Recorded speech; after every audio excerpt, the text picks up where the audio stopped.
Which brings us back to here's what's happening. And it needs to be a constant balance. You have to be able to do creative destruction.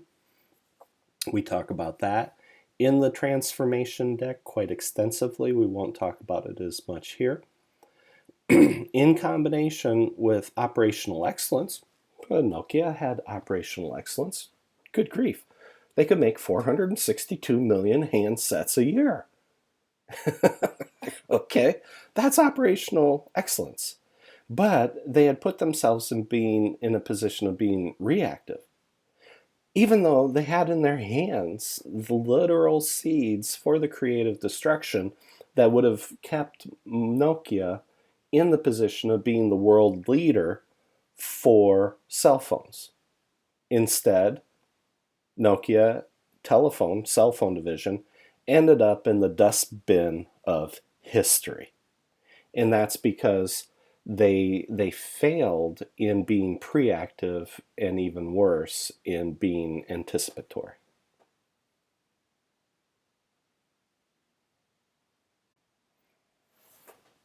And that is a pretty good segue into culture. There's an old Greek or Asian proverb that talks about the fish stinks from the head, or the fish rots from the head. If your culture is toxic, without exception, we can start to trace that back up through the ranks, and somewhere you're going to have a stinky head. How do you recognize a toxic culture? One of the quickest indicators for me is the level of resistance that you're experiencing when you're trying to help people understand, use, and start to perform with new ideas and new ways of working. If the people that you're working with, that their first reaction is to throw a stink bomb and to say, yes, but, well, that won't work in our culture, or that won't work because of X, Y, and Z, you're already looking at a culture that is at minimum dysfunctional, if not outright toxic. And I'm fast coming to the point where if a culture is actually toxic, then yeah, we can come in and help them at the team level, or maybe at the product and program level, start to succeed with implementing Agile and putting flow on top of Agile so that it's turbocharged. But without addressing the cultural issues, it's going to be an uphill battle that's just miserable. And here's why. I think it was Deming that made the statement that culture eats everything for breakfast. Well, I added it eats everything for breakfast, lunch, and dinner, because culture is going to make or break you. And culture encompasses everything here on the right-hand side. If you look at the definitions for culture, it's going to include vision. It's going to include mission and purpose, core values and attitudes, even strategy down to goals and objectives. And you'll notice that this is going from more abstract down to more concrete. You could move purpose up a line, or even move it to the top. We could have a conversation about which is more abstract, vision or purpose. Purpose for me answers the question why. Vision is even more abstract in a way because it answers what we want to be. It has this picture in the future. And again, mission is the business that we're in. Now, core values and attitudes, as you're distilling down through these layers, however you want to sort them, this is, for me, I like this way. You can choose to use it, or you can resort them however you want, but try to keep it from what you view as most abstract down to what is more concrete. And as you're looking at the core values and attitudes, what's interesting here is you can actually measure it. One of the projects or assignments on which Ted and I and even our brother Dan had worked together 25 years ago, we had a business content expert that was within the project. And I won't name him just to keep protect the innocent, and he knows who he is. And anyways, he had the poster that had the 7 values of the company with which we were working. And next to every one of the value statements were check marks, almost like what you would see on an American football helmet, where they have the little stickers every time somebody does something good. So finally, curiosity got the best of us, and Ted and I cornered Dave one day, and we asked him, "Hey, Dave, what is it about those check marks on the values that you have on the poster up there?" And he looked at us. He ran over to his door, opened the door, looked up and down the hall, closed the door, ran over, unplugged his phone, and then in a very soft whisper, he said, "Yeah, every time an executive violates one of these values, I put a check mark." And guess what? There was nothing but check marks all up and down the poster. That is the functional definition of being either dysfunctional and or even toxic. Okay?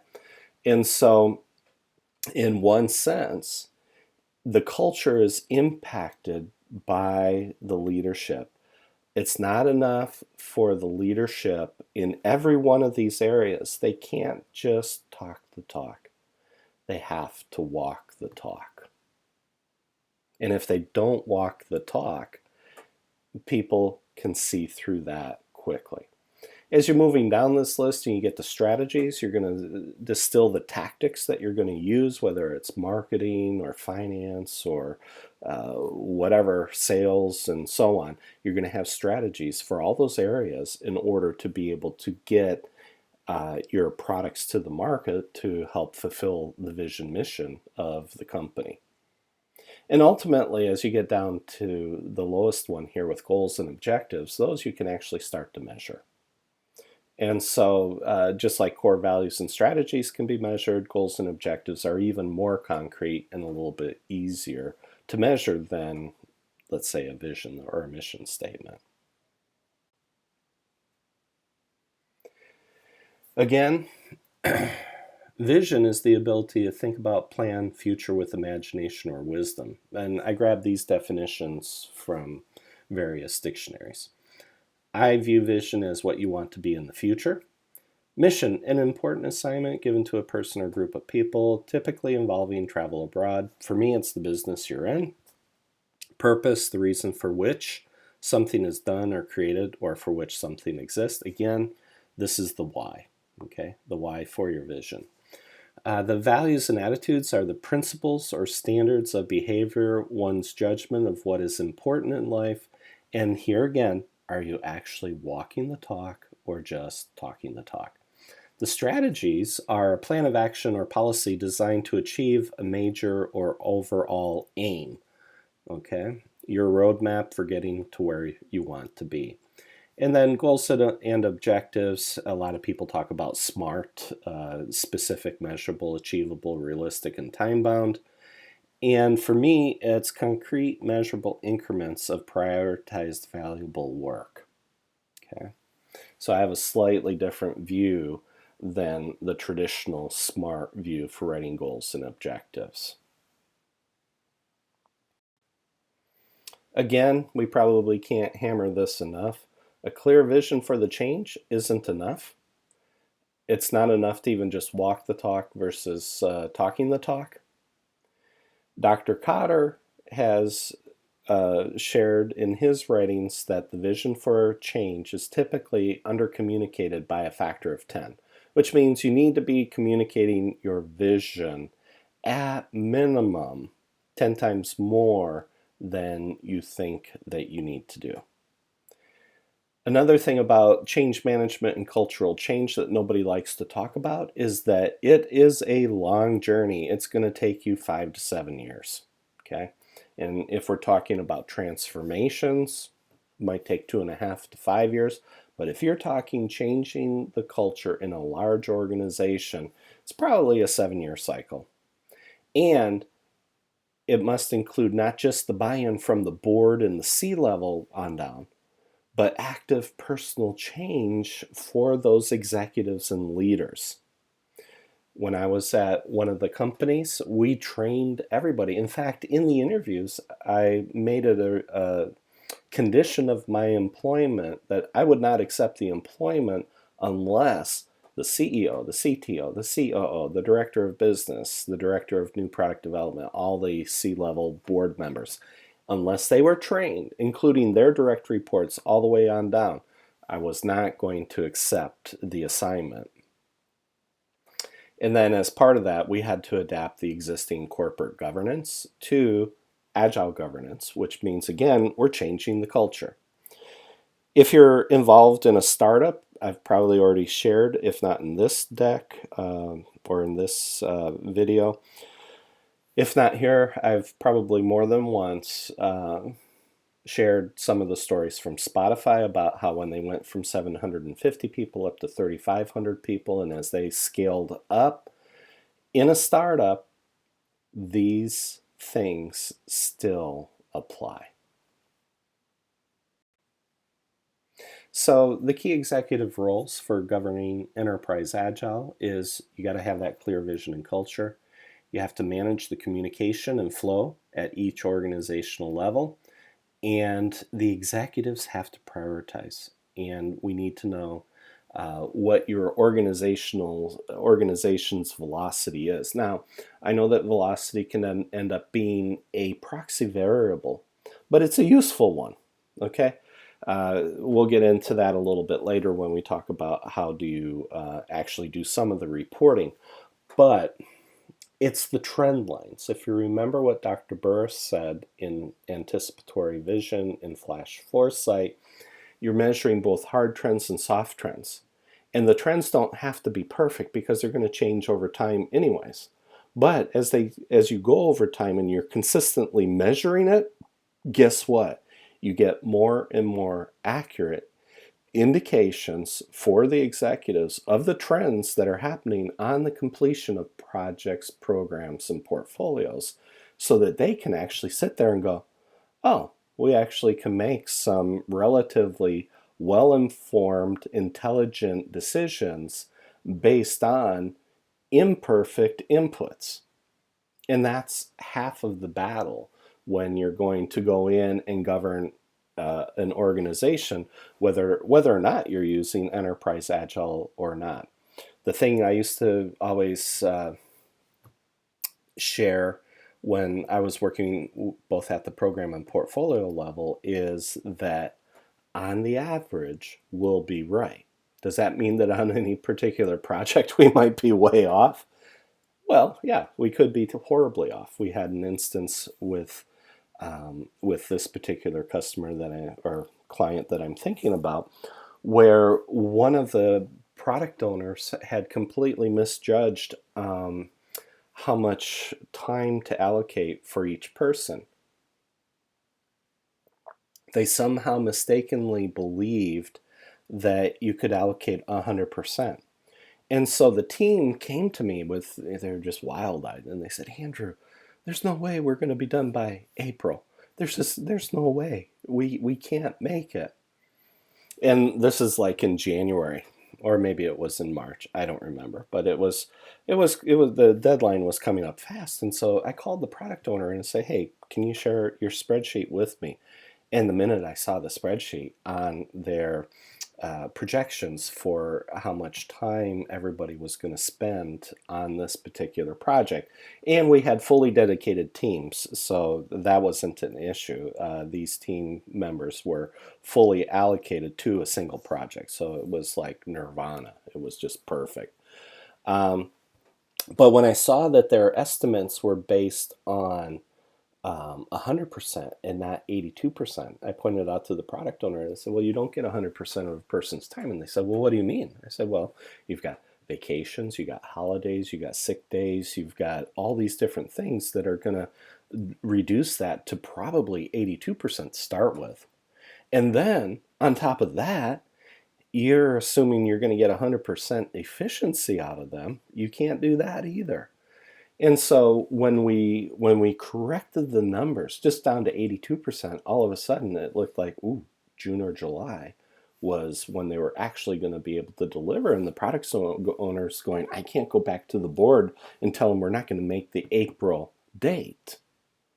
And I said, don't worry, I'll take it to the board and I'll be more than happy to be the bearer of bad news. And if I'm not working here on Monday, then we'll have a nice going away party for me.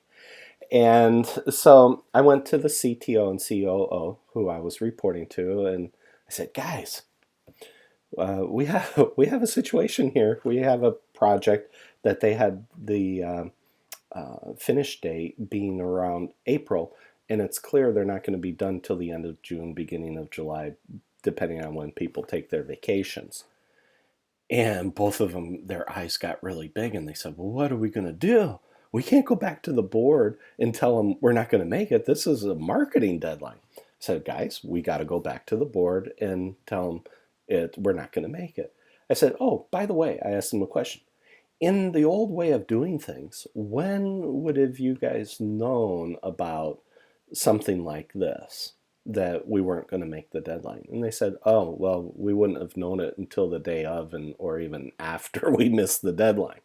I said, so in reality, we just got an early warning of 3-4 months that under the old system, it wouldn't have been there. And they looked at me and they said, wow, you're right. Okay, well, let's take this to the board. So we went to the board, and there, of course, the reaction was predictable. They're all up in arms. And the CTO, he used my exact question for them. He said, guys and gals in the room, when would we have known about this kind of problem in the past? When would we have heard about this? And they said, oh, well, we would have at best heard about it a day or two before. He looked at it and he said, how many months in advance do we now know about this? And they went, oh, yeah. Oh. They said, so do we have time to do corrective actions, to do a course correction for the marketing? And they all sat there for a minute and go, oh, yeah, we can do that. We can mitigate this. And then